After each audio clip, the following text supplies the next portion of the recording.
All my life, I've been trying to make a great game. This is not just a feeling. I started making games when I was 6 years old, using pen and paper at the time. It's not that I released many games and failed, I wish that was the case, but I was never able to complete a game for a commercial release. Game dev is complex. To make a game alone is like crossing a dangerous jungle, facing scary monsters and harsh environments while juggling 4 balls. A skill you never thought you would need to survive. And if you don't have the experience, it's like doing all that with bare feet.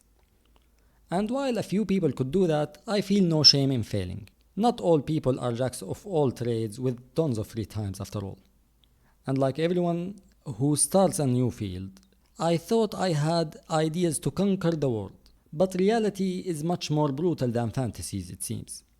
Most great games do not result from one man, which I was trying to do all my life. And now it has to change. Wait! Now that I know what to do, a new, let's say, obstacle got in the way. I'm now older with a family and a full-time job. I need a plan of attack. And like Sun Tzu said, to plan a game release, you need to be self-critical. So let us start with the mistakes that I kept making over and over, way longer than I'm proud of.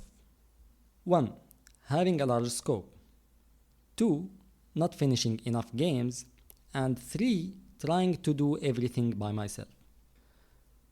Now that we know solvable parts, just know that my solution for these problems does not apply to every situation. For example, I have a full-time job and someone else might not, but you can use my solutions as a starting point to find your own. Problem 1. Having a large scope. I'm sure every indie out there is guilty of this one. We, indies, start thinking this or that project is too easy. When I was 17 and just beginning, I was using Flash at the time, not Unity. I followed seniors' advice because all of them kept saying, reduce your scope, practice, and make a small game. Taking that advice to heart, I started making Fallout Tactics. How hard can it be, right? And yes, by Fallout, I mean using the lore of Fallout 3, which I was playing at the time.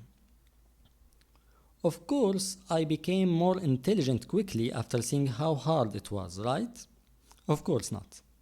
Years went by, and the scope would go down every time I started a new project while the estimated time went up. If you are at this stage of your game dev career, you are finding reality. Now we are making a simple party game. Our estimation was 6 months, and we already stretched that by 3. Problem 2. Not finishing enough games. I only joined a few game jams and made a few games on my own. I've always known I should make many small games before attempting to create my commercial release. Did I make enough games? Not really. The number of games I've made doesn't give me enough experience to start a commercial indie title. But I have had the luxury of working at gaming companies for 6 years, and I now know the ins and outs of making games. I've worked on Badia, a feature-heavy indie title that had little to no game design, unfortunately. And while the feature-heavy part was not good for success, it gave me high doses of coding experience. The other part, about little to no game design, taught me much about game design. Not only that, but our game designers were actually great. They worked on big titles before, and I've seen how to make games firsthand. But we were too busy adding features instead of working on their ideas. I currently work at a company that also uses Unity, and we have a very successful product named Kammelna, which is a hyper success locally. And I learned a lot about how to be successful in this space. So problem 2 got solved by a thing I hated the most when I was younger. A disgusting corporate job. Problem 3. Trying to do everything by myself. This is the most challenging problem to solve. It is the hardest for me because I prefer to work alone. I have always considered myself a developer because I have decent programming skills. For art though, I usually try to work with someone. unless I went idiotically brave mode and started doing my own art, which never worked. As I mentioned before, I think I have a lot of experience, and because I can't work full-time on my games, for more reasons than you think, I decided to do a minimal amount of programming and team up with a good programmer. So immediately I thought of my younger brother Hassan, who happens to be the technical lead in the company I work at. It took some convincing since he, like me, is also working alone on his own indie title. And how lucky I have to be just to have another brother who is an artist. Very lucky. Ala made the initial prototype for this game and all the art you can see in this video. He is a fantastic concept artist. I know that because I worked with him before. On a project we never finished, of course. He is yet to be good in technicals though. So for technical art, we need to hire someone. I tried to contact the best technical artist I know, but he was swamped with his own things. So the only option I have left is outsourcing the entire thing, which cannot be easy or cheap. But let me put it this way.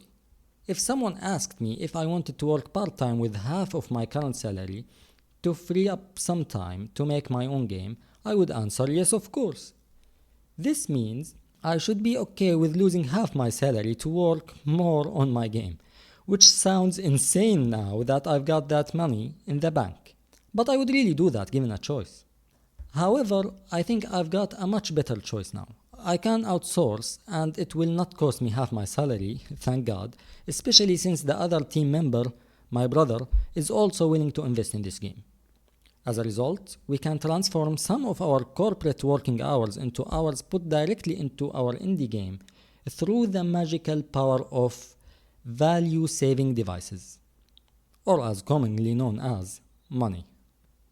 Well, there we have it.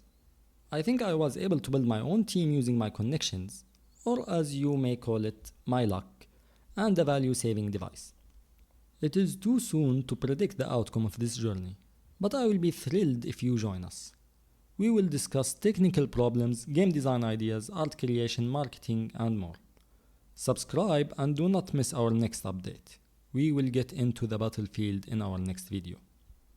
Wish us luck. Thanks for watching. If you want to help us make the game and you want to be the first to try out the beta, subscribe to our mailing list, link in the description below.